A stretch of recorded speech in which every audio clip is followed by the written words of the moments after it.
नमस्ते सर। नमस्ते नमस्ते नमस्ते। क्या भाई, सब बढ़िया है? दिखाई दिखाई दे रहा है कि नहीं बोर्ड? हाँ, दिख तो रहा। रजत और श्रवण पहुंच गए हैं दोनों बालक। Shravan, yes sir, good evening sir. Good evening sir one. क्या भाई सर वन? बोलिए सर। सर अब तो नाम चेंज कर दिया। अरे नाम बदलता है क्या? हाँ, पहले वन था, अब नहीं है। अब नाम जब एक बार सर वन लिख गया तो लिख गया भाई, नाम नहीं बदलेगा, माँ कसम। हाँ, अब नहीं बदलेगा ना। नाम नहीं बदलेगा, बालक तो रहेगा, सर वन ही रहेगा। बोलो। तब तो 2027 तक यही रहेगा ना सर। 2027 में क्यों भाई? शादी वादी जब होगी तो बंद बदल दोगे क्या? नहीं, 2027 तक आपके साथ रहेगा। अच्छा, वो बात ठीक है, पर मुझे लग रहा है कि बालक ये कह रहा है कि सर हम शादी वादी जब करेंगे ना तब सब बदल देंगे। ऐसा तो नहीं? नहीं, केवल आप ही बोलते हैं और कोई नहीं बोलता। आप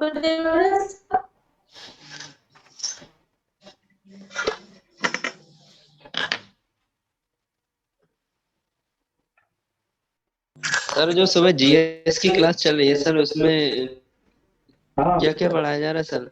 बोलो बोलो। जीएस की क्लास जो सुबह चल रही, सभी लोग पहुंच जाया करो सुबह। समझ रहे कि नहीं? जी सर। हाँ, सुबह सभी लोग पहुंच जाया करो, क्योंकि वो क्लास बहुत इंपॉर्टेंट चल रही है, फिल्म्स की चल रही है। और रेगुलर आप सुबह ही रहेगा सर?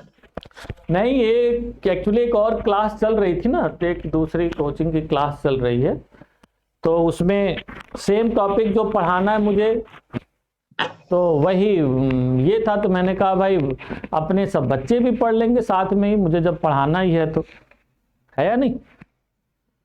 तो इसी वजह से मैंने क्लास रख दिया। बाकी जो बाद में दोपहर की क्लास हो सकती है, हो सकता है सेम टाइम मॉर्निंग में भी शिफ्ट हो जाए, जैसे पहले हुआ करती थी मॉर्निंग में। ठीक है, आगे सुबह। आगे की क्लास हो सकता है मॉर्निंग में ही शिफ्ट हो जाए परमानेंटली। ठीक है। Good evening sir. Good evening, good evening, good evening. कौन बोल रहा भाई? हम सर। क्या हुआ तुम्हें, क्या हुआ? तबीयत तबीयत ठीक है कि नहीं?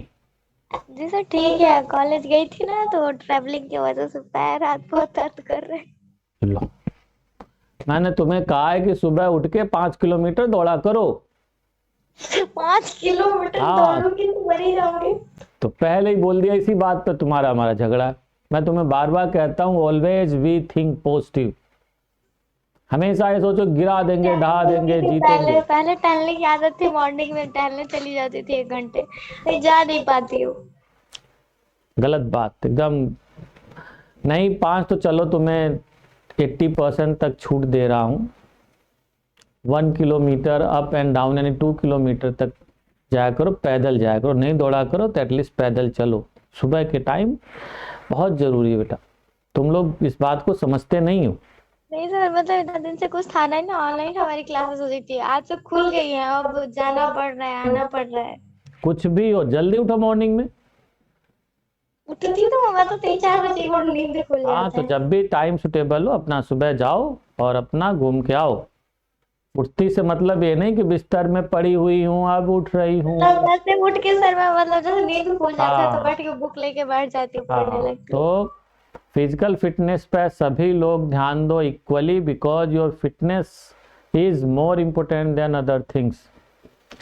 ये बच्चों फिट रहेगी तो डेफिनेटली आप विनर होंगे, और ये गड़बड़ाई तो फिर प्रॉब्लम होगी, ध्यान रखना। पढ़ाई तभी होगी जब फिजिकली फिट होंगे। चलिए खैर, तो हम लोग क्या पढ़ रहे थे, थोड़ा सा बताइए आप लोग। बोलिए क्या क्या पढ़ रहे थे? हम लोगों ने अपवाह तंत्र देखा था। अपवाह तंत्र की चर्चाएं हो रही थी।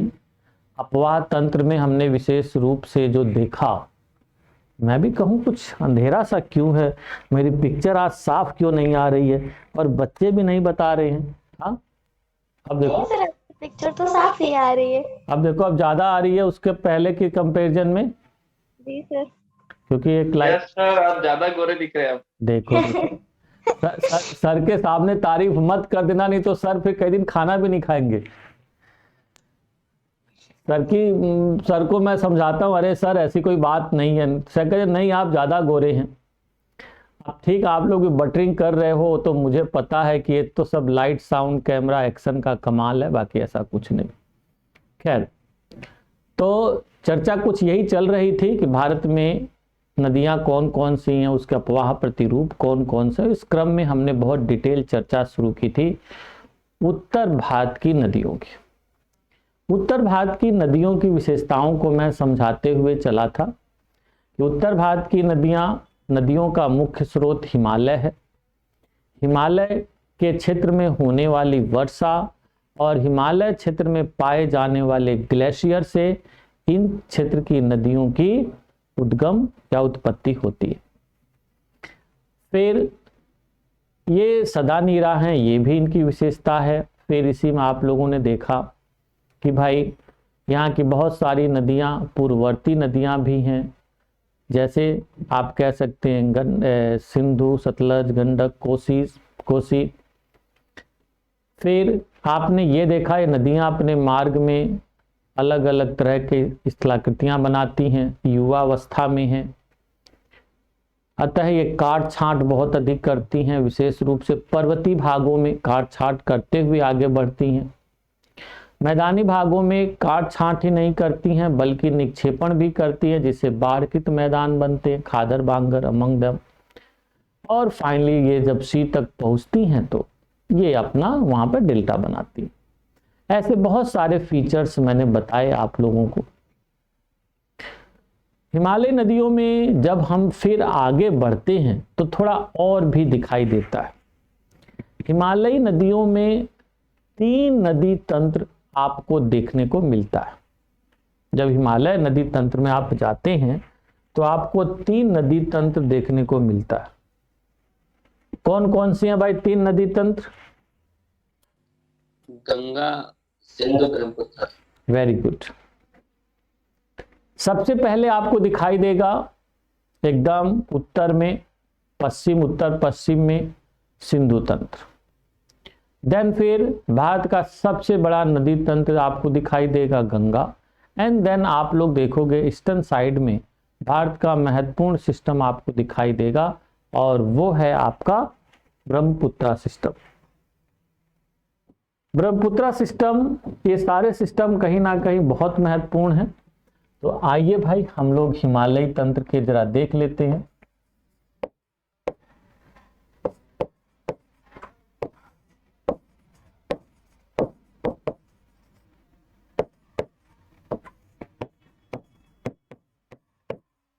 नदी तंत्र,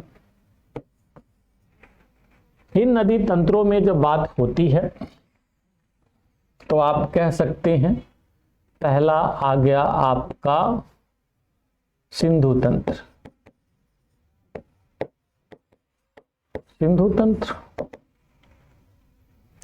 सिंधु तंत्र में बात की जाए तो इसका बेसिन भारत के काफी बड़े क्षेत्र में फैला, और वास्तव में देखा जाए तो एक अंतर्राष्ट्रीय स्तर की नदी कही जा सकती है, जिसमें सिंधु एवं उसकी सहायक नदियों की उत्पत्ति कई देशों में देखी जाती है, और जिसका काफी बड़ा भाग, या यूं कहें सबसे बड़ा भाग, काफी बड़ा भाग ही कह सकते हैं, भारत में पाया जाता है, और सबसे बड़ा भाग पाकिस्तान में पाया जाता है। यह नदी चीन के तिब्बत क्षेत्र से निकलती है, भारत में बहती है, और फिर इसका अधिकांश भाग चला जाता है पाकिस्तान में। परंतु इसकी अनेक सहायक नदियां भारत में बहती हैं, पाकिस्तान में चली जाती हैं, है ना। इसके अनेक सहायक नदियां आप देखोगे अफगानिस्तान साइड से भी आती हैं, जैसे काबुल है, गोमल है, उधर से भी आती हैं। तो कुल मिला के यह नदी तंत्र बहुत महत्वपूर्ण। इटसेल्फ ये जो सिंधु नदी है यही लगभग 2900 किलोमीटर लंबी है। याद रहेगा बच्चों, लगभग 2900 किलोमीटर लंबी है और दुनिया के सबसे लंबी नदियों में से एक मानी जाती है। ये भी टॉप नदियों में आती है। चलिए भाई, ये इसकी कुछ बातें हुई। इसकी अनेक सहायक नदियां हैं जैसे झेलम, चिनाब, रावी, ब्यास, सतलुज, जो भारत में है ना।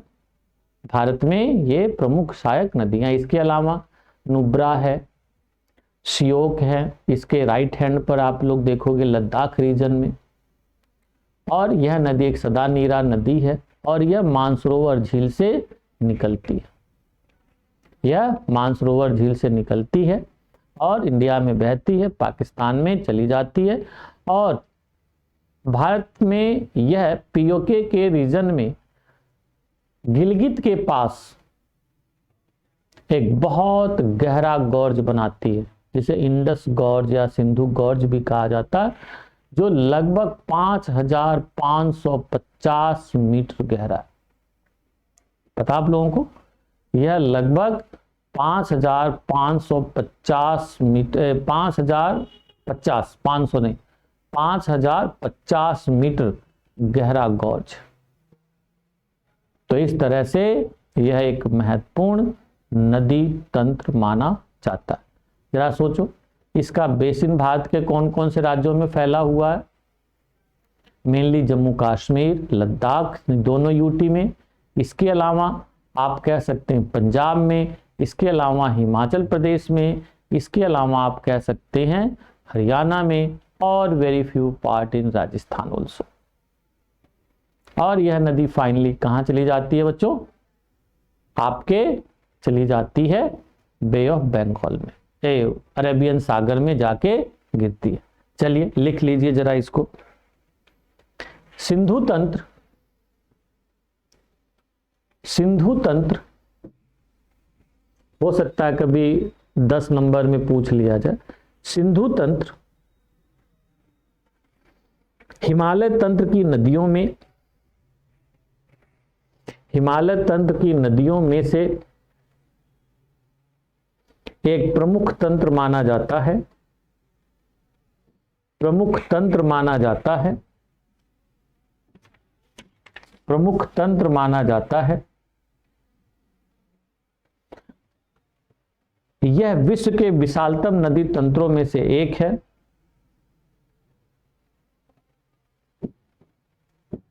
विशालतम नदी तंत्रों में से एक है। यह सिंधु नदी, यह नदी तिब्बत क्षेत्र में स्थित मानसरोवर झील से निकलती है।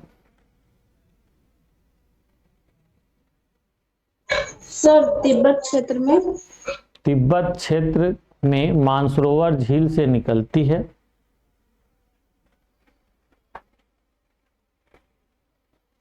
और भारत होते हुए और भारत पाकिस्तान होते हुए, क्या भारत पाकिस्तान में बहते हुए, यूं लिख लो, भारत पाकिस्तान में बहते हुए अरब सागर में गिरती है।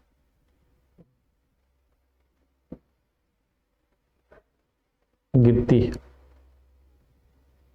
इसकी कुल लंबाई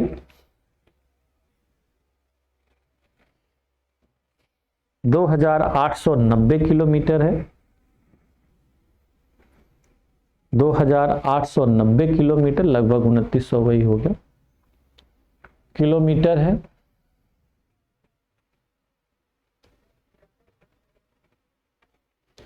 भारत में, नेक्स्ट पॉइंट लिखो। हाँ, भारत में इसका बेसिन, भारत में इसका बेसिन अनेक राज्यों एवं केंद्र शासित प्रदेशों में फैला हुआ है। अनेक राज्यों एवं केंद्र शासित प्रदेशों में फैला हुआ है।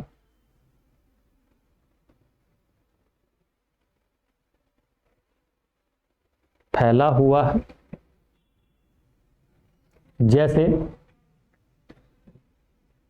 जैसे जम्मू कश्मीर, लद्दाख, जम्मू कश्मीर, लद्दाख, पंजाब हरियाणा, पंजाब हरियाणा, हिमाचल प्रदेश, हिमाचल प्रदेश आदि में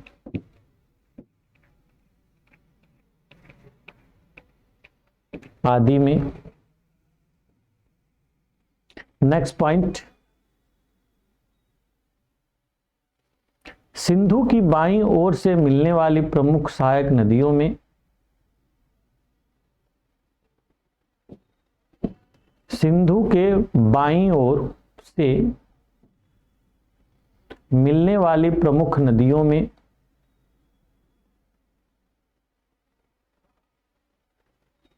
पंजाब की 5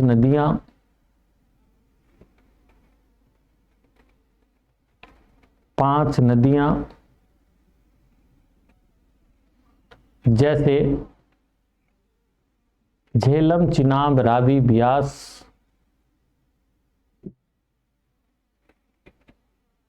झेलम, चिनाब, रावी, ब्यास, सतलुज आदि महत्वपूर्ण है।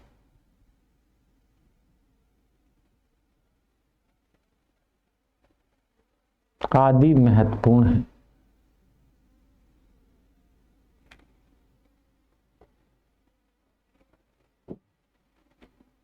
जबकि दाईं ओर से मिलने वाली सहायक नदियों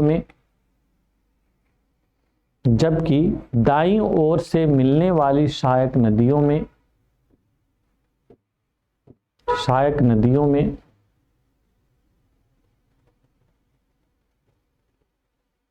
श्योक,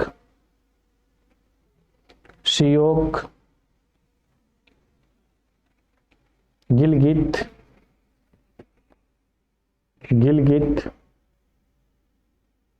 सर सहयोग के बाद क्या बोले हैं? गिलगित,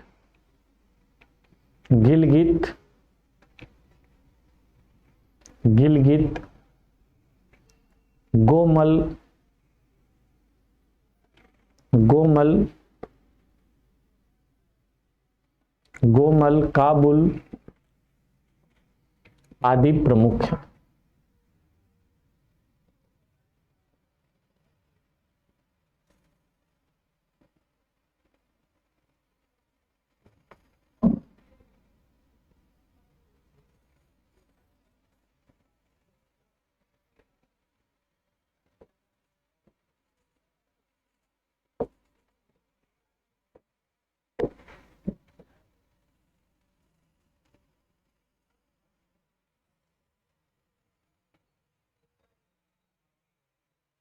ठीक है, ये देखो सिंधु नदी, ये मानसरोवर,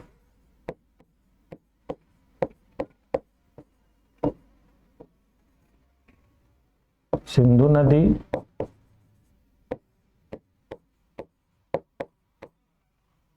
यहीं पे देखो श्योक होगी, एटलस में पेज नंबर 12 पर आप लोग चले जाओ, वहां पर मिल जाएंगे सभी 12 और 13 पर। यहीं पे देखो गिलगित आ रही होगी बच्चों,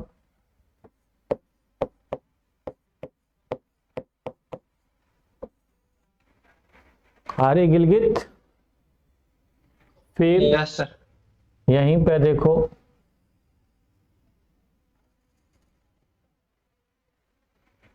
आ रही होगी नदी आपकी झेलम,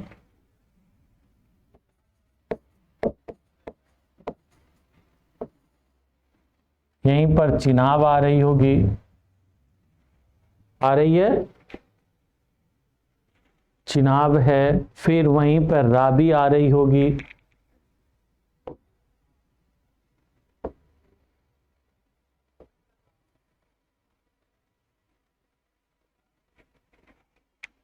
ये हो गया सतलुज,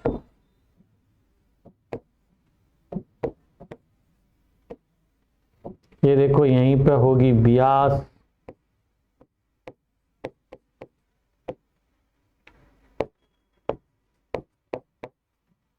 चिनाब, रावी, है ना। ये कुछ नदी तंत्र कह सकते हो, यहाँ की प्रमुख नदियां। ठीक है,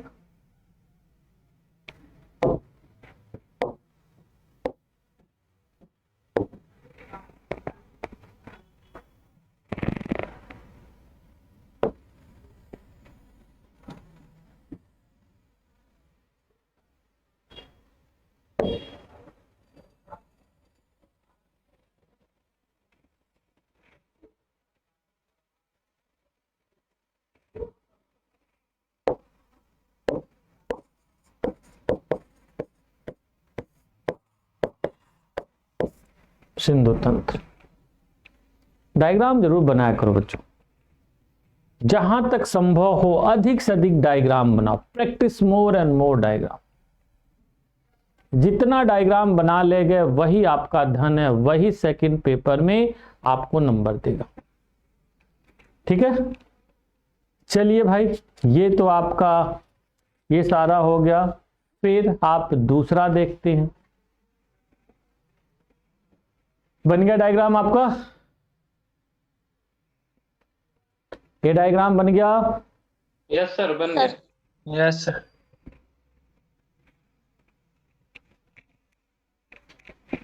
बन गया। आगे बढ़ें। चलिए, दूसरा क्या है? गंगा तंत्र। गंगा तंत्र, जिसके बारे में आप क्या कह सकते हो? यह भारत का सबसे बड़ा नदी तंत्र है, क्योंकि यह भारत के बहुत बड़े क्षेत्रों में, भारत के अनेक राज्यों में अपना बेसिन फैलाए हुए। यह शुरू होता है उत्तराखंड से, हिमाचल प्रदेश के कुछ क्षेत्रों को, हरियाणा के आधा क्षेत्र को, फिर आपके राजस्थान के क्षेत्र को, उत्तर मध्य प्रदेश के उत्तरी भागों को, उत्तर प्रदेश बिहार का पूरा पूरा क्षेत्र है। फिर इसके अलावा छत्तीसगढ़ के उत्तरी भाग को, झारखंड के उत्तरी भाग को, वेस्ट बंगाल के भाग को जल को लेके चलती है, और यह भारत का सबसे बड़ा नदी बेसिन माना जाता है। ठीक है, यह नदी बेसिन यदि कहा जाए not only in India but also in Nepal, और उसके साथ साथ बांग्लादेश में भी यह फैला हुआ है। बांग्लादेश में भी फैला हुआ है बच्चों। क्यों? फाइनली यह नदी, आपने देखा कि फरक्का के बाद यह नदी बांग्लादेश में प्रवेश कर जाती है। यह नदी जब उत्पन्न होती है तो भागीरथी कहलाती है, यानी कि ऊपरी भागों में उत्तराखंड के क्षेत्र में भागीरथी के नाम से जानी जाती है। शांत रहो भाई। भागीरथी के नाम से जानी जाती है, और फिर इसी भागीरथी से एक और नदी आके मिलती है, भिलांगना। भिलांगना और भागीरथी जब मिल जाती हैं तो फिर ये नदी भागीरथी के नाम से जानी जाती है, और फिर यह बहते हुए आगे चलती है। ऊपर से नदी आती है अलकनंदा। अलकनंदा से जब यह नदी मिल जाती, भागीरथी और अलकनंदा दोनों देवप्रयाग में जब मर्ज कर जाती हैं, मिल जाती हैं, तब एक नदी बनती है गंगा, और फिर यह बहते हुए ऋषिकेश हरिद्वार में आकर मैदानी भागों में निकलती है, और मैदानी भागों में होते हुए बहुत सारे क्षेत्रों से बहते हुए, बहुत सारी नदियों के जल को लेते हुए आगे बढ़ती, यानी कि अनेक सहायक नदियां फिर इसमें आकर मिलती हैं, लेफ्ट और राइट दोनों तरफ की। लेफ्ट और राइट दोनों तरफ की नदियां आकर मिलती हैं, और उन सबको मिलाते हुए, बहाते हुए, चलाते हुए यह आगे बढ़ती है, और फिर फाइनली चली जाती है आपके बांग्लादेश में, और बांग्लादेश में फिर यह पद्मा के नाम से जानी जाती है। और यही नदी जब आगे बांग्लादेश में पद्मा के नाम से जानी जाती है, तो यहीं पर आके एक दूसरी नदी मिल जाती है, जमुना, या कह सकते हो ब्रह्मपुत्रा, क्योंकि बांग्लादेश में ब्रह्मपुत्रा का नाम जमुना हो जाता है और जमुना और पद्मा दोनों मिलके आगे फिर एक संयुक्त धारा के रूप में आगे बढ़ती हैं और वही संयुक्त धारा फिर कहलाती है मेघना, और वही मेघना finally discharge their water in Bay of Bengal. ठीक है, बे ऑफ बंगाल में अपने पानी को छोड़ देती है और इस तरह से एक बड़ा लंबा यात्रा तय करती है। इसकी लंबाई लगभग 2500 किलोमीटर लंबी है, जिसका अधिकांश भाग हमारे देश में ही है। ठीक है, और यह भारत की प्रमुख सांस्कृतिक नदी भी मानी जाती है, भारत की लाइफ लाइन भी कहलाती है। इस रूप में यह तंत्र महत्वपूर्ण है। इसमें लेफ्ट और राइट में देखोगे अनेक नदियां आकर मिलती हैं। आप जब राइट में जाएंगे तो जमुना, सोन, फाल्गु, ये नदियां आकर मिलती हैं राइट साइड में, ध्यान रखना। पुनपुन ये सब आके मिलती हैं। तो वहीं लेफ्ट साइड में आप देखोगे आपके रामगंगा है, घाघरा या सरयू है। आगे बिहार में देखोगे फिर गंडक, कोसी हैं। ऐसी बहुत सारी नदियां आकर यहाँ पर मिलती हैं और फिर यह नदी आगे बढ़ती। तो याद रहेगा बच्चों, कभी आ जाए तो ये सब सामान्य बातें लिख दो और एक सुंदर सा डायग्राम बना दो, बस हो गया। और यदि आपकी कभी इस पर थिंकिंग थॉट नहीं हुई होगी तो बच्चों लिख नहीं पाओगे, सब जानते हुए भी सब बिखर जाता है। पता आप लोगों को, कई बार सब कुछ जानते हुए भी चीजें बिखर जाती हैं। तो इस पॉइंट ऑफ व्यू से इसको ध्यान रखिएगा। चलिए लिखिए गंगा तंत्र। गंगा नदी तंत्र, गंगा नदी तंत्र भारत का सबसे लंबा नदी तंत्र है। सबसे लंबा नदी तंत्र 2525, सबसे लंबा नदी तंत्र ब्रैकेट में लिखना 2525 किलोमीटर तंत्र है।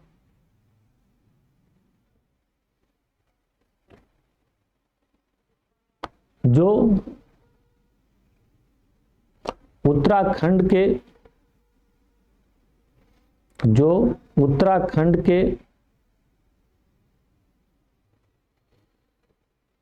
गौमुख के निकट से प्रारंभ होता है।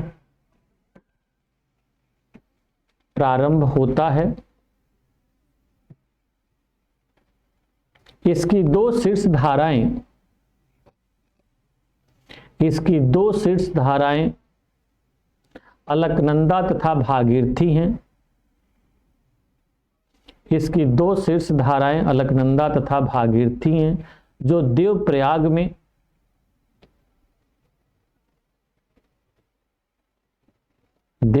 में संगम के बाद गंगा का निर्माण करती हैं।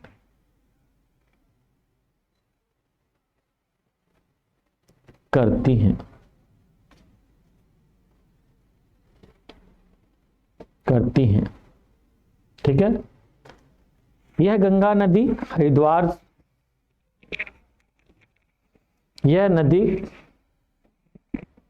हरिद्वार में मैदानी भागों में प्रवेश करती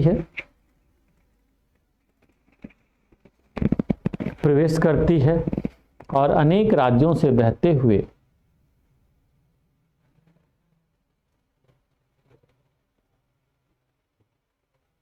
फरक्का के पास बांग्लादेश में प्रवेश करती है। बांग्लादेश में प्रवेश करती है। सर एक बार फिर से रिपीट कर दो। अनेक राज्यों से बहते हुए फरक्का के पास बांग्लादेश में प्रवेश करती है। बांग्लादेश में प्रवेश करती है।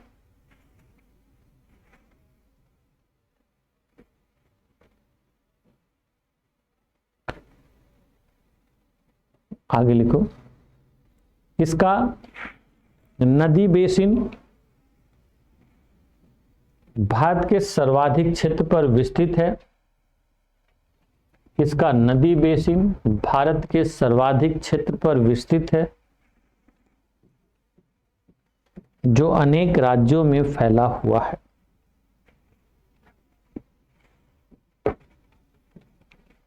जैसे उत्तराखंड, हिमाचल प्रदेश, उत्तराखंड, हिमाचल प्रदेश, हरियाणा,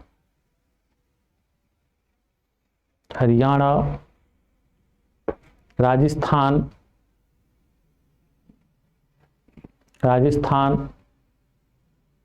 मध्य प्रदेश, उत्तर प्रदेश, बिहार, वेस्ट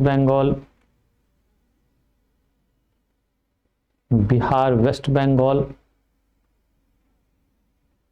आदि राज्यों में फैला है।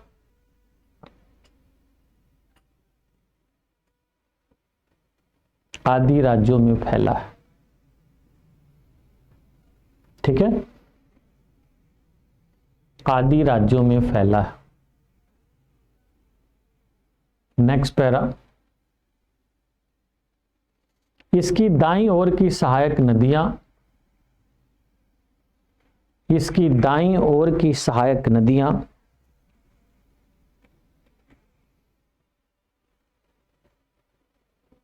दाईं ओर की सहायक नदियां यमुना, सोन,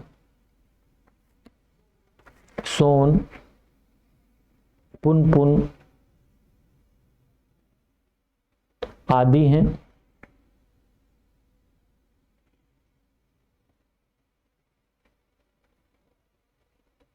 यमुना नदी प्रयागराज में इससे मिल जाती है। यमुना नदी प्रयागराज में आकर मिल जाती है, तो वहीं पुनपुन और सोन पटना के पास आकर मिलती हैं। पटना के पास आकर मिलती हैं।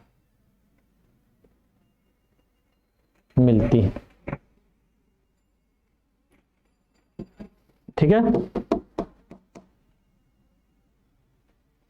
इसकी बाईं ओर की प्रमुख सहायक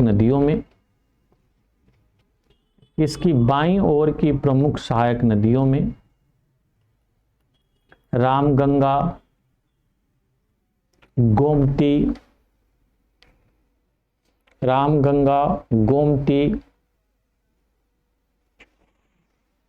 घाघरा या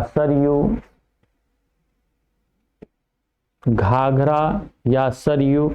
अब ध्यान रखना, शायद आप लोगों को पता हो, घाघरा नदी का नाम पूरी तरह से बदल के सरयू कर दिया गया। पहले सरयू नदी ही ऊपरी भागों में, यूपी के ऊपरी भागों में नेपाल से जब आती थी तो घाघरा कहलाती थी, बट निचले भागों में यह सरयू के नाम से जानी जाती थी, अयोध्या के पास से। बट अभी सरकार ने इस पूरी नदी का जो नाम है घाघरा सरयू ही कर दिया गया। तो इसको आप लोग ध्यान रखना, हो सकता कभी ऑब्जेक्टिव भी पूछ दिया जाए। सरयू, गंडक, कोसी, महानंदा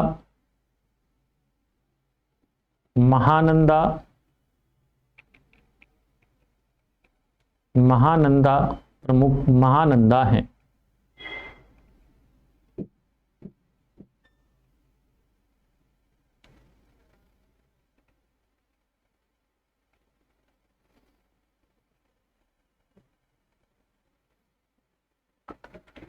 आगे लिखो, गंगा नदी, नेक्स्ट पैरा, गंगा नदी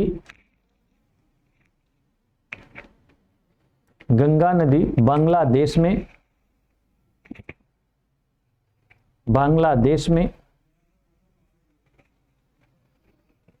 पद्मा के नाम से जानी जाती है।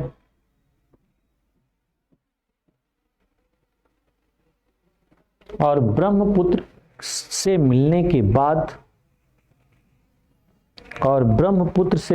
के बाद दोनों की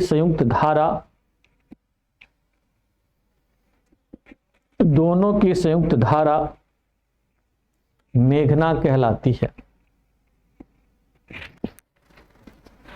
मेघना कहलाती है।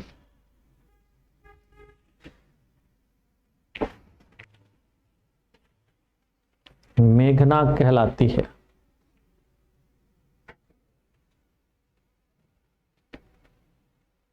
ठीक है, मेघना कहलाती है।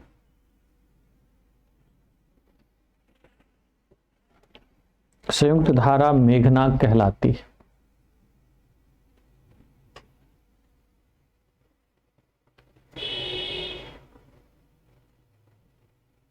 तो इस तरह से इसके बारे में कुछ सूचनाएं आप लोग लिखते जाइए। आगे फिर लिखो। नेक्स्ट पैरा, बंगाल की खाड़ी में मिलने से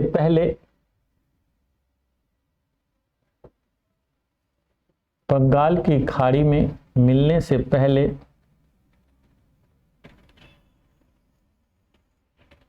यह विश्व का सबसे बड़ा डेल्टा भी बनाती है।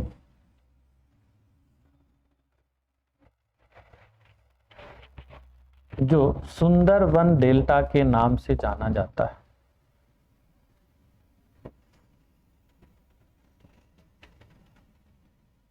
जो सुंदरवन डेल्टा के नाम से जाना जाता है।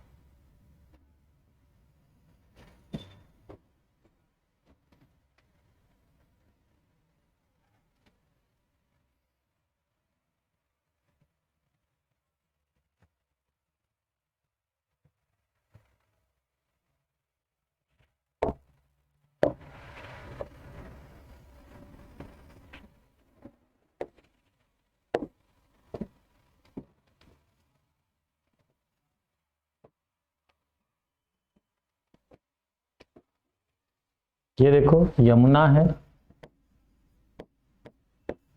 No doubt this is Ganga, और यहीं से देखो नदी आ रही होगी रामगंगा।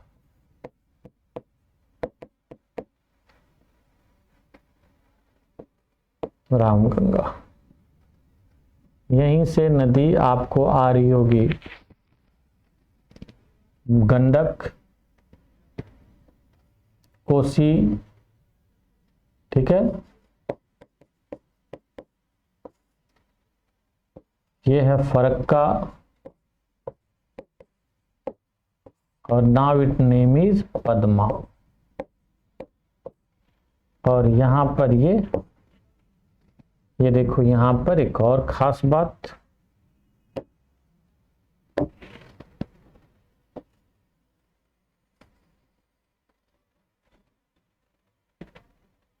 यहां पे देखो मिल जाती। तो ये हो गई आपकी ब्रह्मपुत्र।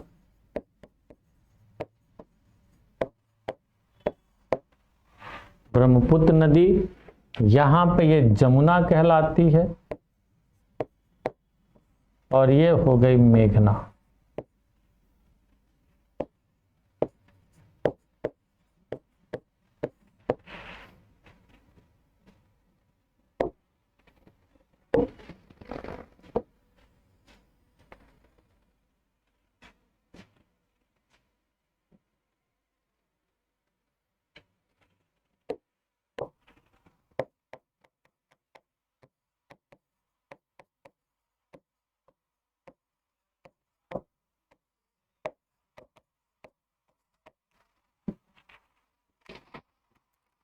बना लो जल्दी से।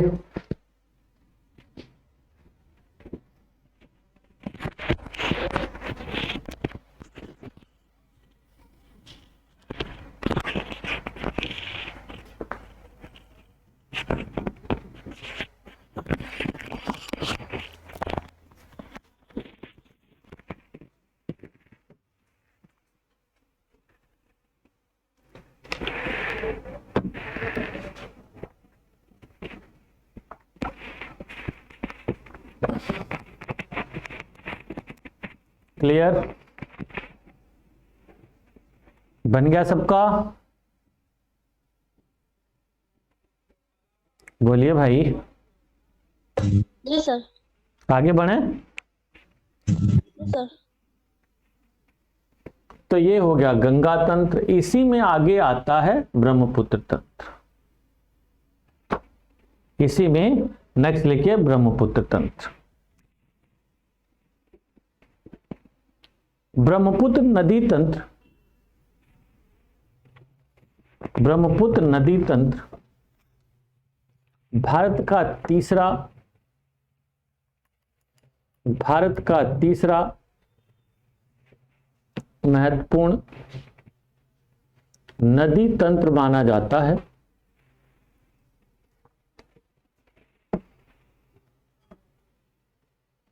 ब्रह्मपुत्र नदी तिब्बत में मानसरोवर झील के पास, तिब्बत में मानसरोवर झील के पास स्थित चेमयुंगडुंग ग्लेशियर, चेमयुंगडुंग ग्लेशियर से निकलती है। चेमयुंगडुंग ग्लेशियर से निकलती है। सर फिर से बता दीजिए कौन सा ग्लेशियर? यह मानसरोवर के पास स्थित चेमयुंगडुंग ग्लेशियर, चेमयुंगडुंग ग्लेशियर से निकलती है। और सर लिख दीजिए, नहीं समझ में आ रहा है। तुम लोगों की होगी पिटाई। चेम युंग डुंग,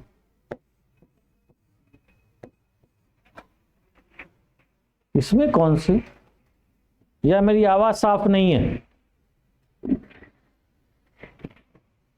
चेमयुंगडुंग ग्लेशियर से निकलती है। यह महान हिमालय के समानांतर बहते हुए, महान हिमालय के समानांतर गहरी घाटियों में बहते हुए नामचा बरवा के पास, नामचा बरवा चोटी के पास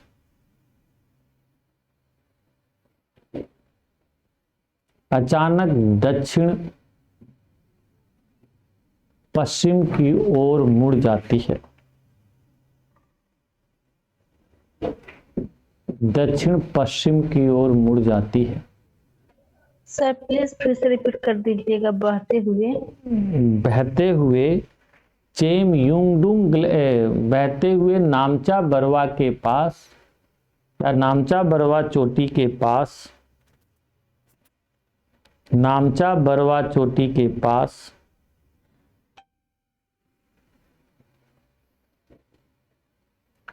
अचानक दक्षिण पश्चिम की ओर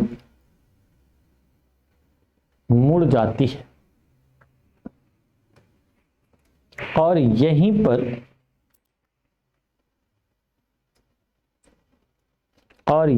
पर दिहांग गॉर्ज बनाती है। दिहांग गॉर्ज बनाती है।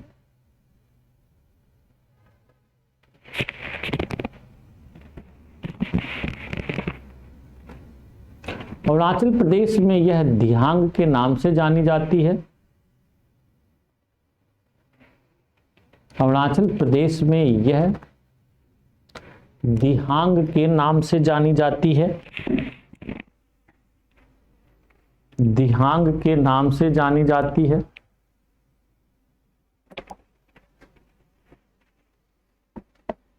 पासीघाट के निकट, पासीघाट के निकट, पासीघाट के निकट दिबांग और लोहित के मिलने के पश्चात दिबांग और लोहित से मिलने के पश्चात असम के मैदानी भागों में ब्रह्मपुत्र के नाम से जानी जाती है।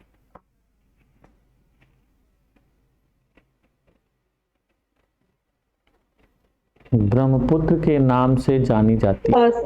असम के मैदानी भागों में यह ब्रह्मपुत्र के नाम से जानी जाती है।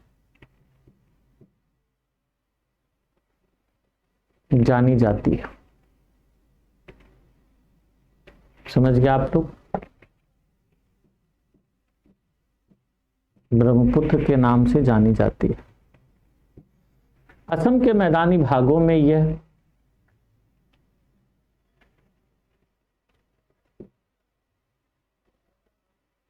असम के मैदानी भागों में यह गुम्फित जल मार्ग बनाती है।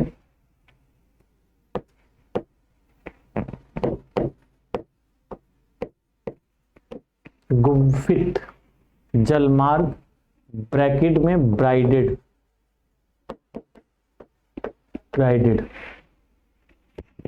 गुम्फित जल मार्ग बनाती है।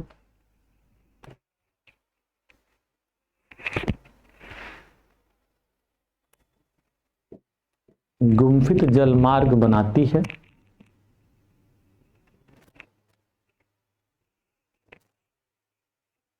और अपने मार्ग में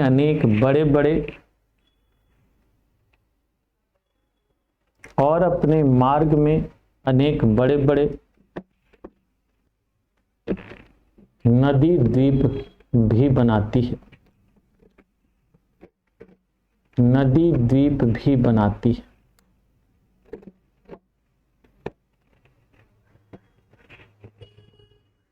जैसे माजुली द्वीप,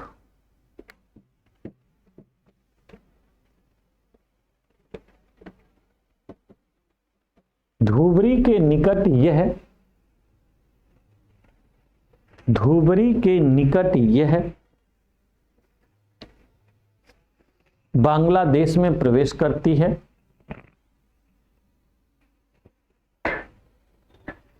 बांग्लादेश में प्रवेश करती है, जहां यह जमुना के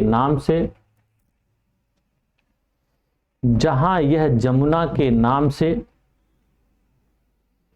जानी जाती है। जमुना के नाम से जानी जाती है।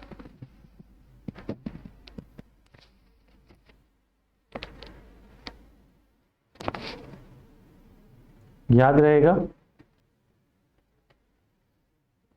अंत में यह गंगा या पद्मा नदी से मिल जाती है। गंगा या पद्मा नदी से मिल जाती है और इनकी संयुक्त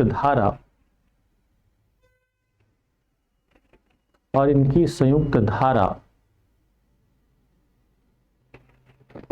मेघना कहलाती है। मेघना कहलाती है।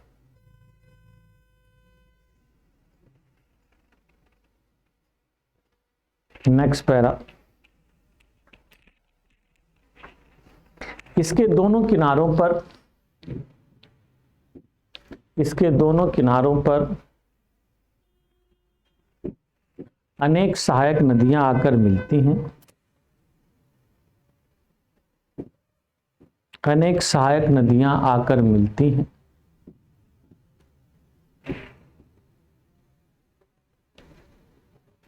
अनेक सहायक नदियां आकर मिलती हैं। इसके दाहिनी ओर तीस्ता,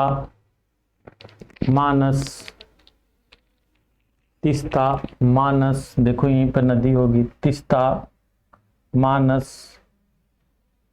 सुबनसिरी,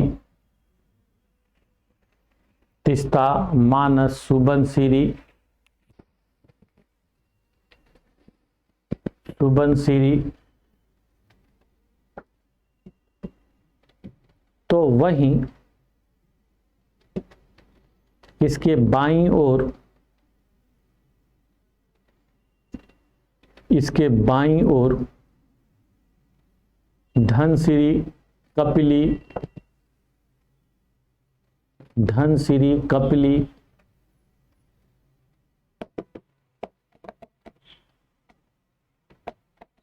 कपिली, लोहित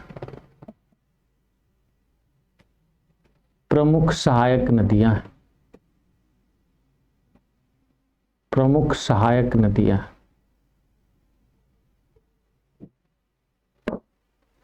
याद रहेगा बच्चों, बोलो। तो ये सब चीजें आप लोग थोड़ा सा एक डायग्राम बना दीजिए, यही वाला साफ सुथरा, और बस बहुत ये जनरल बातें थोड़ा थोड़ा बढ़िया बढ़िया से लिख दीजिए। बोलिए, लिख सकते हैं कि नहीं?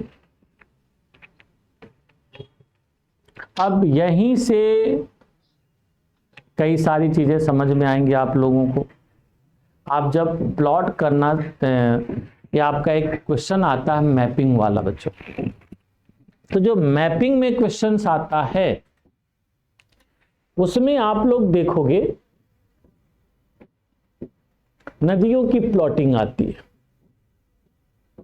तो उसमें लिखना क्या है, नदी यदि जानते हो कहां से निकलती है। बड़ी नदियां तो पूछेगा नहीं, गंगा ब्रह्मपुत्रा पूछेगा नहीं, ध्यान रखना। पूछता है छोटी नदियां, और छोटी की भी छोटी नदियां। तो आपको अब समझ में आ रहा होगा क्या क्या लिखना है, कि निकलती कहां से है, किस नदी में जाकर मिलती है, यानी किसकी सहायक नदी है ना। थोड़ा सा हमें एक्स्ट्रा ये जानना है कि किस पर, इस पर क्या कोई बांध वगैरह बना है, यदि कोई उस पर डैम बना है, यानी आर्थिक महत्व तो कुछ है उसका। पर्यावरणीय कोई खास महत्व है उसका, क्या कोई उसका पर्यावरणीय महत्व है ना। और फिर उसके किनारे नगर कौन कौन से हैं। ये सब जब आप काम करेंगे तो आपके प्रीलिम्स में भी काम आएगा, और आपके मेंस में ये बातें सब लिखनी होंगी, समझे। या कोई हाल में किसी कारण से चर्चा में है तो वो भी मेंशन कर सकते हैं, समझ रहे आप लोग। तो मान लो तीस्ता के बारे में ही आ जाए तो क्या लिखेंगे, बोलिए। तीस्ता, मानस, क्या लिखोगे भाई? सबसे पहले तो राज्य जहां पे वो बहती है, जैसे मान लो ये मानस है, तो आप क्या लिखोगे? भारत के असम राज्य में बहने वाली ब्रह्मपुत्रा की दाईं ओर की प्रमुख सहायक नदी, ठीक है, प्रमुख सहायक नदी। हिमालय की नदियों की विशेषताएं तो आपको पता ही है, ये सदा नीरा है, ठीक है, यह सदा नीरा है, और अपने मार्ग में कई जगहों पर गहरे गहरे गॉर्ज बनाती हुई बहती है। फिर आगे कभी पढ़ोगे, इसमें डिस्कस होगा जी, इस यहाँ पे तो नहीं, ऑप्शनल में ही कभी जीएस में डिस्कस होगा। यहाँ पे नेशनल पार्क है, बायोस्फीयर रिजर्व भी है, मानस नेशनल पार्क है, मानस बायोस्फीयर रिजर्व भी है। तो इसी की घाटी में देश का प्रमुख जैव आरक्षित क्षेत्र मानस और नेशनल पार्क पाया जाता है। यह हाथियों का प्रमुख आश्रय स्थल है। समझ गए बच्चों? बस हो गया बात, पर्यावरणीय महत्व हो गया। या यूं कह सकते हैं मानस नेशनल पार्क के बायोस्फीयर रिजर्व के बीचों बीच से निकलती है। लिख दिए कि नहीं? मान लो सुबनसिरी आ गया तो क्या लिखोगे?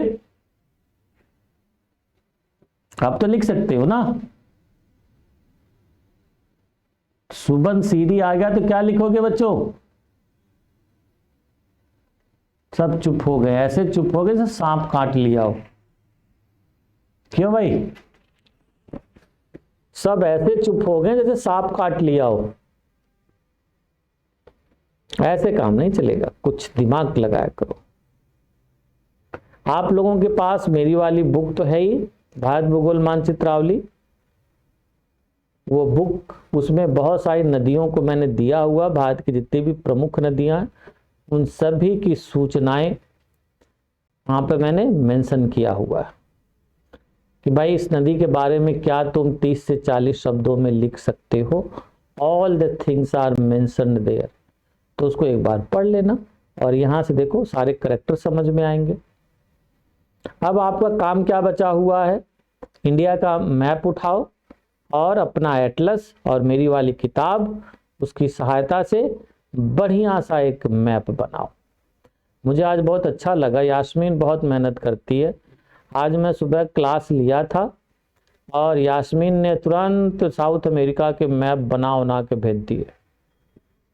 ये ज्योग्राफी में लगता है इसका जुनून के स्तर तक, मतलब ज्योग्राफी से इसका प्रेम है। तुरंत सब मैनेज कर कुरा के बढ़िया सा बड़ा सुंदर डायग्राम इसने बनाया भेजा। ऐसी बेसिक का इसने बना के भेजा हो। तो ज्योग्राफी में बेटा रिकॉर्ड तोड़ना है। मैं चाहता हूं कि मेरे बच्चे सभी 320 330 मार्क्स लाएं। This is only possible when you will do something different. कुछ अलग करो, ठीक है?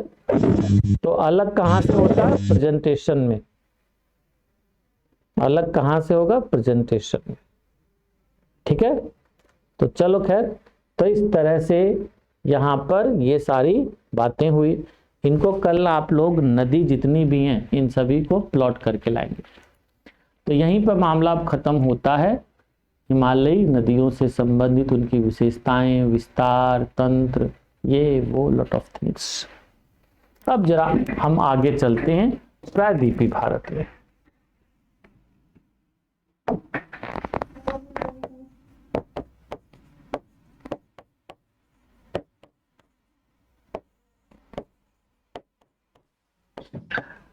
सर हम्म, सर समझ में नहीं आ रहा हल्का सा। क्या नहीं समझ में आ रहा?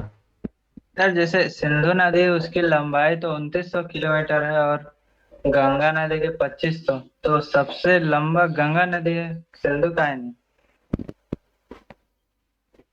कौन कह रहा? जब उसकी लंबाई 2900 है तो सबसे लंबी कौन हुई? सिंधु नदी। तो तो भारत की सबसे लंबा गंगा नदी कैसे? भारत की सबसे लंबी नदी कैसे? सबसे ज्यादा विस्तार किसका पाया जाता है इंडिया में? गंगा नदी का। तो सबसे लंबी नदी कौन सी हुई? गंगा नदी। तो वही सारे हैं। इस सेंस में है ना। सिंधु नदी कई देशों में बहती है बेटा, उसका एक छोटा सा स्ट्रेच हमारे यहाँ बहता है। मेन स्ट्रेच कहाँ चला गया? पाकिस्तान में। जब यूनिफाइड इंडिया था तब उस समय सिंधु नदी पढ़ी जाती थी भारत की सबसे बड़ी नदी। समझे? Yes sir. चलो यहां पर अब आगे हम लोग देखते हैं प्रायद्वीपीय भारत। भारत में आप लोग जानते हैं प्रायद्वीपीय भारत भारत का सबसे बड़ा एवं सबसे प्राचीन भूखंड है। ये तो आपको याद है ना कुछ? प्रायद्वीपीय पठारी भाग की जब विशेषताएं पढ़ाया था तो पहली लाइन लिखवाया था कि this peninsula region is a largest and biggest region, है ना? यह भारत के लगभग 48% भूभाग पर फैला हुआ 49%, सो सबसे बड़ा रीजन है। और सबसे प्राचीन इसलिए है कि यह पहले गोंडवाना लैंड से जुड़ा हुआ था, so is considered as a oldest land mass. अब आप कहेंगे सर ये बेटाइम कहाँ से बरसात किए जा रहे हैं? हम लोग तो नदी वदी में टहल रहे थे, नदी में नहा रहे थे, आप उधर चले गए। अरे बेटा, नदी बहती किस पर है? जमीन पे ही तो बहेगी। तो उस क्षेत्र की तो विशेषता के अनुसार नदी की विशेषता भी होगी, बिल्कुल होगी। फिर देखो प्रायद्वीपीय भारत की चट्टानें कैसी हैं बच्चों? वहां का संरचनात्मक विशेषता क्या है? याद करो, याद करो, कल परसों भी बोला था। सर कठोर। कठोर, प्राचीन भूखंड होने के कारण यहाँ की संरचनात्मक विशेषताएं बड़ी कठोर देखी जाती, और यहाँ पर आर्कियन, धारवाड़, कुडप्पा, विंध्यन जैसी कठोर चट्टानें मिलती। तीसरी बात, जलवायु। जलवायु, भारत की जलवायु कैसी है? मॉनसूनी। और प्रायद्वीपीय भारत के अधिकांश क्षेत्रों में मॉनसूनी जलवायु देखी जाती है। तो आप कहेंगे अरे सर जलवायु का क्या इस पर प्रभाव पड़ेगा? अरे भाई बारिश होगी तभी तो पानी होगा, बिन बारिश के पानी थोड़ी ना हो जाएगा, सोचा करो थोड़ा सा। तो यहां पर देखा यह जाता है कि प्रायद्वीपीय भाग में अधिकांश वर्षा, या पूरे भारत में, या क्यों कह सकते हैं मॉनसूनी जलवायु में अधिकांश वर्षा 3 से 4 महीने ही होती, वही जून, जुलाई, अगस्त, सितंबर। And most of time of the year there is a dry season. तो भाई 4 महीने क्या होगा? नदी में खूब पानी होगा, लबालब भरा हुआ। और बाकी का 8 महीना कैसा होगा? बोलो, सूखा होगा। तो इन नदियों को क्या बोलोगे? मौसमी नदियां। प्रायद्वीपीय भारत की नदियों की विशेषता क्या है? मौसमी नदियां। फिर चूंकि टाइम के आधार पर बहुत पुरानी है, ये भूखंड बहुत पुराना है, तो इसका मतलब नदियां भी बहुत पुरानी होंगी, और नदियां बहुत पुरानी होंगी तो इन्होंने इतने दिनों से लंबवत कटान करते करते करते करते खूब गहराई बढ़ा ली होगी। यस, बिल्कुल गहराई बढ़ा ली होगी। और काटते काटते, लंबवत कटान करते करते इतनी गहराई तक पहुंच गई हैं कि अब भैया सरेंडर कर दिया कि ना भैया अब मैं नहीं काट पाऊंगी। क्यों? क्योंकि अब नीचे एकदम आर्कियन चट्टानें पाई जाती। तो ये बताइए, काम बूढ़े बूढ़े लोग नहीं कर पाते हैं कि जवान नहीं कर पाते हैं? बोलिए भाई। बूढ़े लोग सर। बूढ़े लोग काम नहीं कर पाते हैं तो ये नदियां क्या कहलाएंगी? बुढ़ापा को प्राप्त कर गई हैं। क्या कहलाएंगी बच्चों? ये नदियां बुढ़ापा को प्राप्त कर गई हैं। थोड़ा सा सोफिस्टिकेटेड शब्दों में कहोगे तो कह सकते हो these are older river, these are, कह सकते हैं कि वृद्धावस्था को प्राप्त कर चुकी। और वृद्धावस्था में जब आदमी चला जाता है तो बच्चों क्या होता है? अपना लाठी पकड़ा और चुपचाप उसी रास्ते से चलते रहते हैं। एक निश्चित मार्ग से, जो देखा हुआ ना मार्ग, वही बूढ़े लोग मार्ग फॉलो करते। यानी कि ये निश्चित मार्ग में बहती हैं। एक तो चट्टानें बड़ी कठोर और उस पर नदियां वृद्धावस्था में। तो ये बताइए कुछ नई चीज बना पाएंगी? बोलिए बच्चों। नहीं,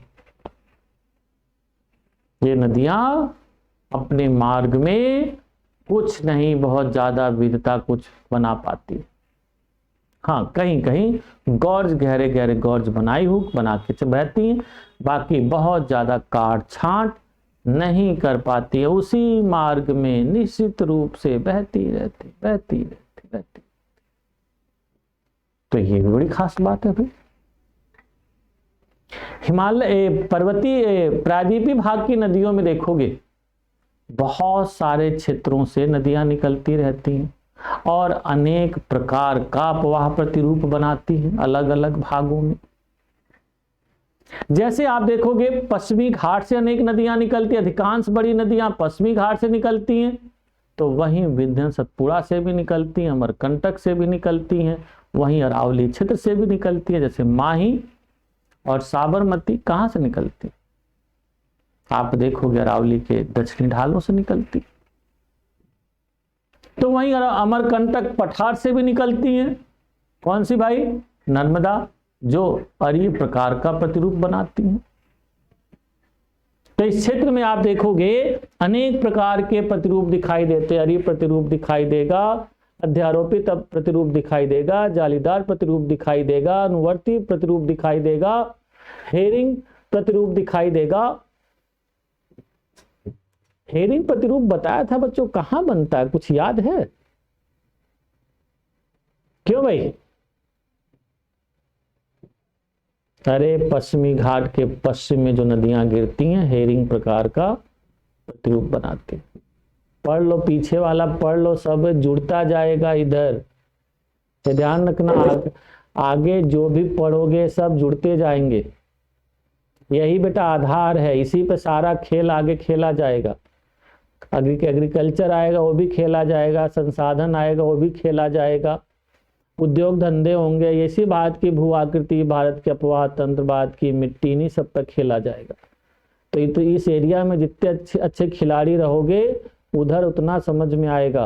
और अच्छे खिलाड़ी इधर कब बनोगे? कि जब क्लास के बाद रिवाइज करो और एक बुक कोई पढ़ना हो तो पढ़ लो, नहीं तो कोई बात नहीं। नोट्स वगैरह जो मैं लिखवा दे रहा हूं उसी को लिखो, मनन करो, चिंतन करो।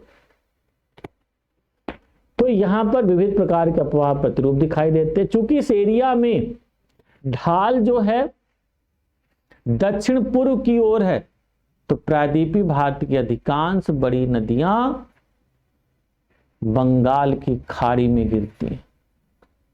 तो वहीं नर्मदा और तापी ऐसी एक्सेप्शनल नदी हैं जो रिफ्ट घाटी में बहती हैं। किधर गिरती हैं? अरब सागर में गिरती हैं। समझे? ये दो ऐसी बड़ी नदियां हैं जो अरब सागर में गिरती हैं। बाकी सभी बड़ी नदियां आपको कहां दिखाई देंगी? बंगाल की खाड़ी में। तो इस तरह से आप इनकी बहुत सारी विशेषताओं को देख सकते हो। फिर एक बात और,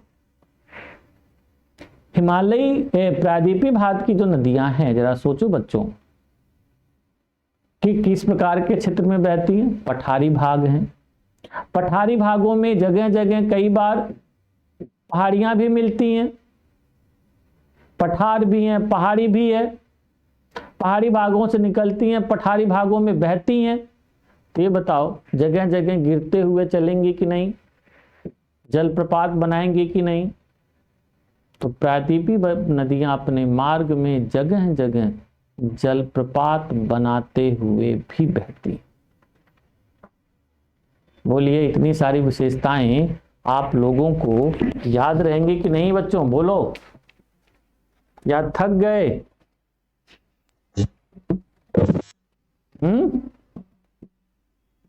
थक तो नहीं गए ना?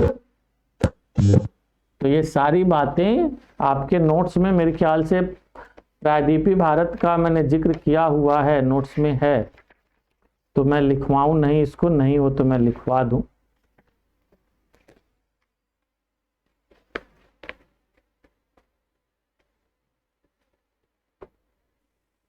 सर लिखवा दीजिए क्योंकि नोट्स काफी जगह ब्लर है।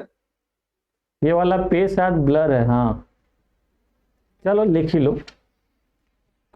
प्रायद्वीपीय भारत भारत का, प्रायद्वीपीय भारत का, प्रायद्वीपीय अपवाह तंत्र, लिखो प्रायद्वीपीय अपवाह तंत्र भारत का सबसे बड़ा अपवाह तंत्र है।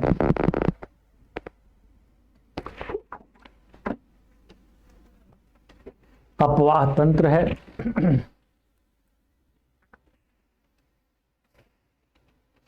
चूंकि प्रायद्वीपीय पठार, चूंकि प्रायद्वीपीय भाग, चूंकि प्रायद्वीपीय भाग हिमालय से अधिक प्राचीन,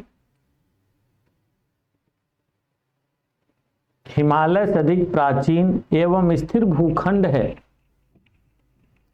स्थिर भूखंड है, अतः इसकी नदियां, अतः इसकी नदियां सर हिमालय से अधिक प्राचीन एवं स्थिर भूखंड है, स्थिर भूखंड है, अतः इसकी नदियां हिमालय से अधिक पुरानी, हिमालय से अधिक पुरानी तथा आधार तल को प्राप्त कर चुकी हैं, आधार तल को प्राप्त कर चुकी हैं। अर्थात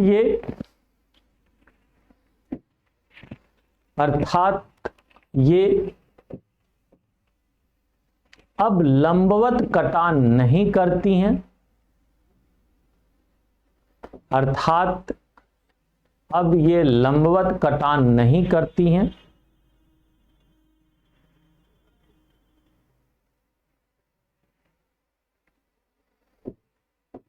अतः कहा जा सकता है कि, अतः कहा जा सकता है कि वृद्धावस्था को प्राप्त कर चुकी हैं, वृद्धावस्था को प्राप्त कर चुकी हैं।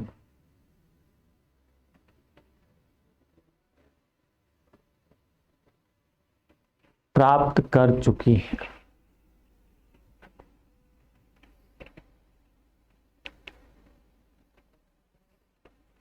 ये केवल पार्श्ववर्ती अपर्दन करके, ये केवल पार्श्ववर्ती अपर्दन करके, ये केवल पार्श्ववर्ती अपर्दन करके अपने मार्ग को, अपने मार्ग को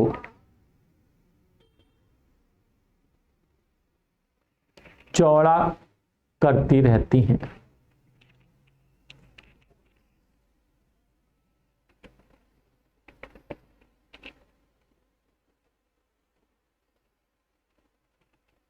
नेक्स्ट पॉइंट, चूंकि ये प्रायद्वीपीय भाग के उभड़ खाबड़ क्षेत्र में बहती हैं, चूंकि ये प्रायद्वीपीय भाग के उभड़ खाबड़ क्षेत्र में बहती हैं, अतः ये अतः ये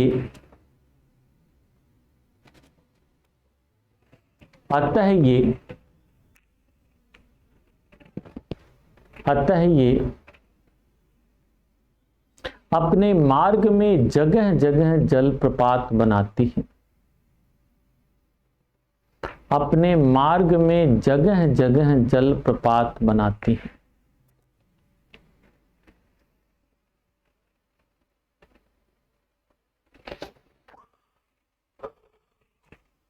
जलप्रपात बनाती हैं।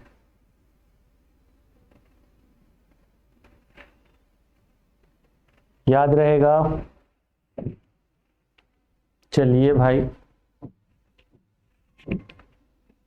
नेक्स्ट पॉइंट,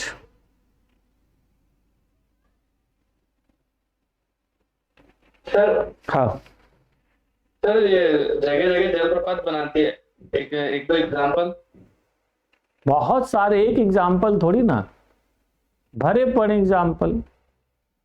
कावेरी, ये सारी नदियां बनाती है भाई, एग्जाम्पल तो कोई एक आध कहीं हुआ तब, यहां तो भरा पड़ा, ये जनरल फीचर है। ठीक है, चलो आगे लिखो। हिमालय प्रायद्वीपीय नदियां, प्रायद्वीपीय नदियां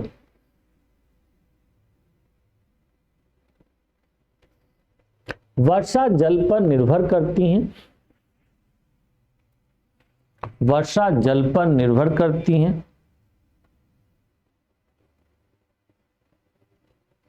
अतः शुष्क काल में सूख जाती हैं, अतः शुष्क काल में सूख जाती हैं, शुष्क काल में सूख जाती हैं,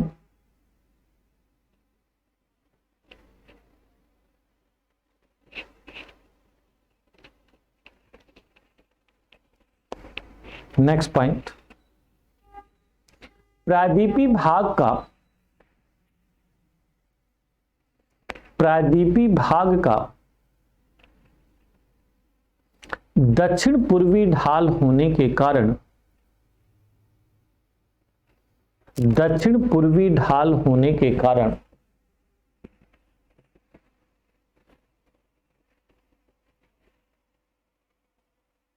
इस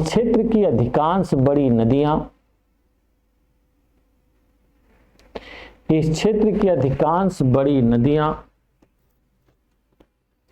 बंगाल की खाड़ी में गिरती हैं। बंगाल की खाड़ी में गिरती हैं। बंगाल की खाड़ी में गिरती हैं।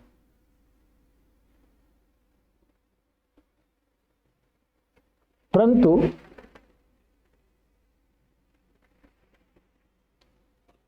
नर्मदा और तापी इसका अपवाद है। परंतु नर्मदा और तापी इसका अपवाद है, जो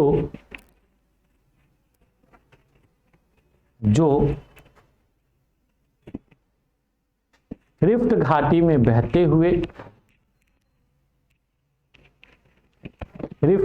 में बहते हुए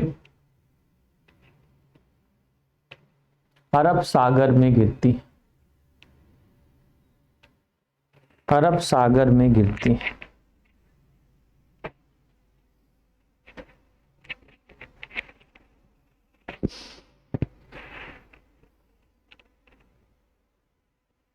गिरती है।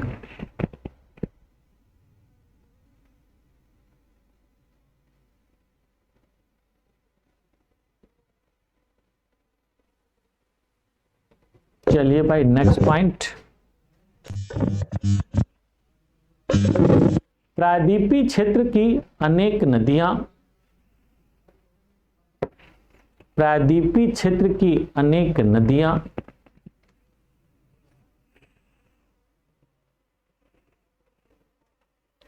नदियां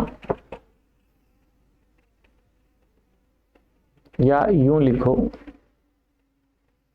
प्रायद्वीपीय क्षेत्र में नदियों का उद्गम स्थल, यूं लिखो, प्रायद्वीपीय क्षेत्र में नदियों का उद्गम स्थल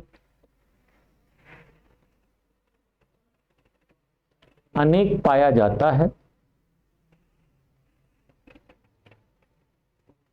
जिनमें सर्वप्रमुख पश्चिमी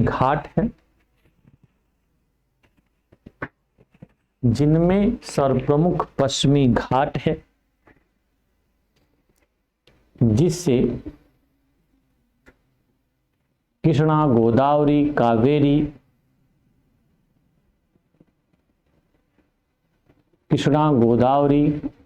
कावेरी एवं उनकी अनेक सहायक नदियां निकलती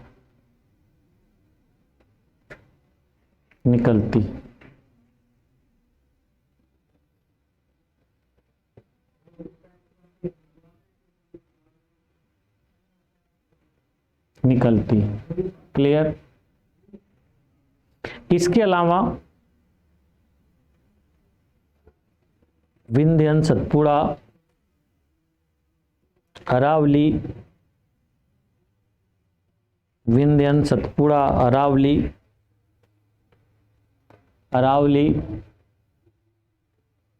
अमरकंटक पूर्वी घाट एवं छोटा नागपुर पठार के क्षेत्र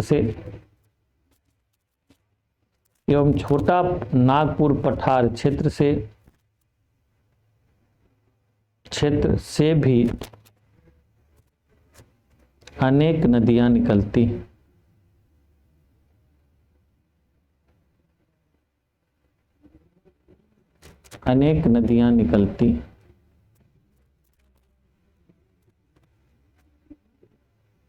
समझ गए?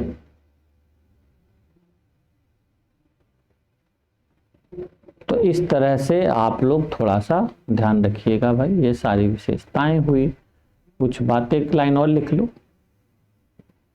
प्रायद्वीपीय भारत की नदियां अनेक प्रकार का अपवाह प्रतिरूप बनाती हैं, अनेक प्रकार का अपवाह प्रतिरूप बनाती हैं।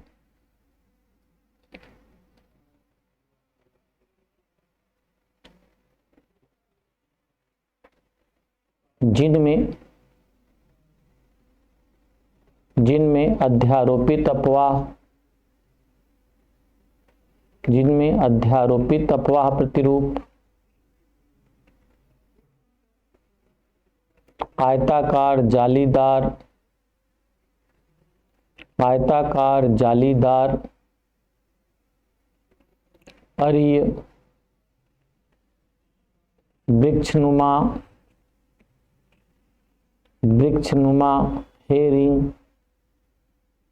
हेरिंग अनुवर्ती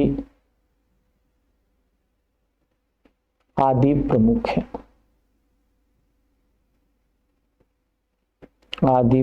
है। तो ये तो बच्चों सिंपल सी कुछ बातें हुई जिनको आप लोग आसानी से समझ सकते। समझ गया नहीं? समझ गए आप लोग? तो ये सब चीजें आप लोग ध्यान रखिएगा भाई। चलो भाई,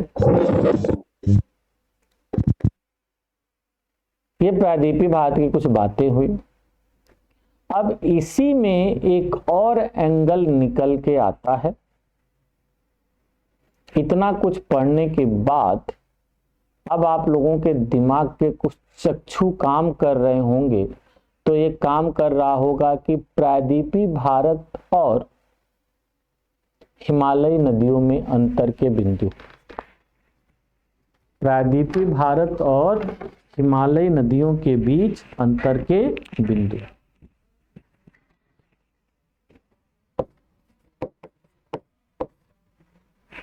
है ऐसा कोई डायमेंशन?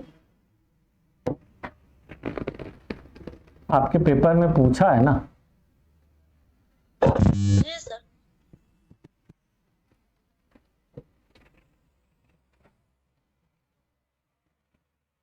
हाँ, एक डायग्राम बना लो पहले। प्राय इतना सब कुछ लिखने के बाद एक डायग्राम बना लो, तब फिर कुछ आगे बढ़ेंगे।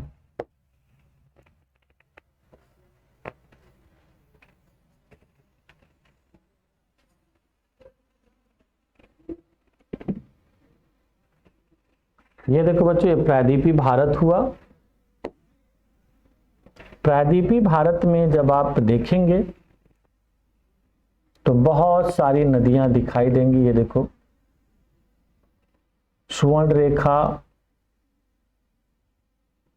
महानदी, ब्राह्मणी, ये देखो यहाँ पे डेल्टा बन रहा होगा।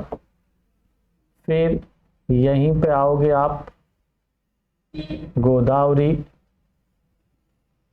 यहीं पे कावेरी, कृष्णा, ये दोनों मिलके भी यहाँ पे डेल्टा बना रही होंगी।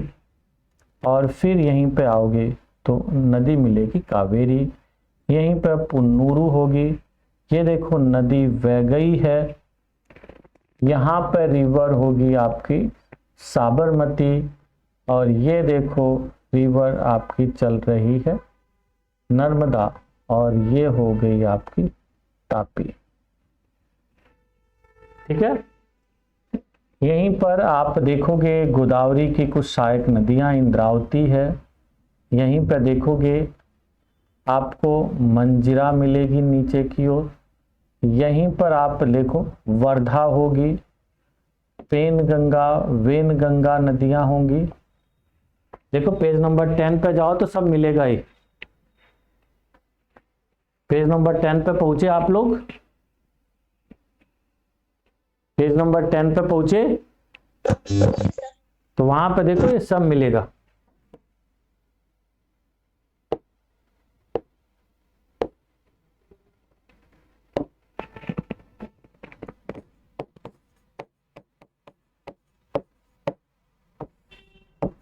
स्वर्ण रेखा,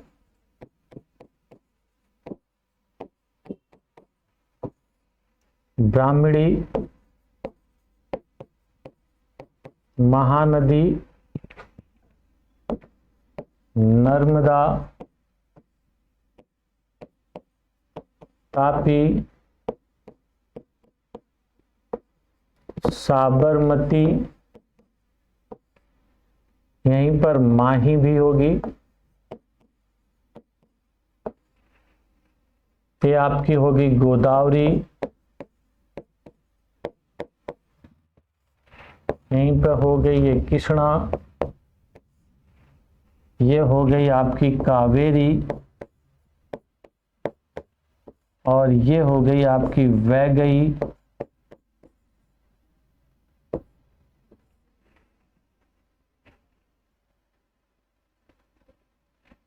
यहीं पर आपको मिलेगी पेरियार,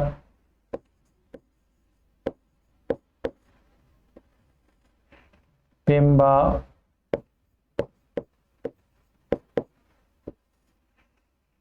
ठीक है बच्चों।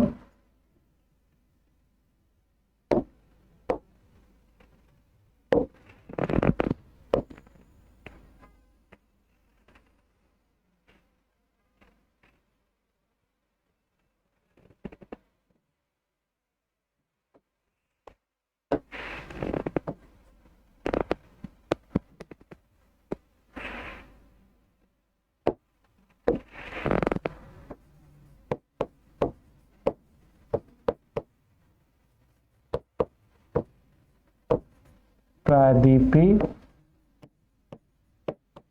अपवाह तंत्र, प्रायद्वीपी अपवाह तंत्र, इन सभी को आप लोग ना कम से कम 10-10 बार मैप बना लो बच्चों। इंडिया का आउटलाइन ड्रॉ करो और उसी में भरो, बार बार भरो। इतनी तेज तक स्पीड लाओ कि आप मुश्किल से 1 मिनट के अंदर सब नदियां ड्रॉ कर दो। 40 से 50 सेकंड में सब ड्रॉ हो जाना चाहिए। उस लेवल पे स्पीड आनी चाहिए। करोगे काम? बोलो। देख रहा हूं सभी लोग भाग रहे हैं धीरे धीरे क्लास छोड़ के। जी सर होगा। हाँ नहीं सर, मैं हूँ क्लास में। मतलब और सारे कहाँ चले गए? ये 3-4 ही क्लास में। क्यों बच्चों, कहाँ भागे सभी ये?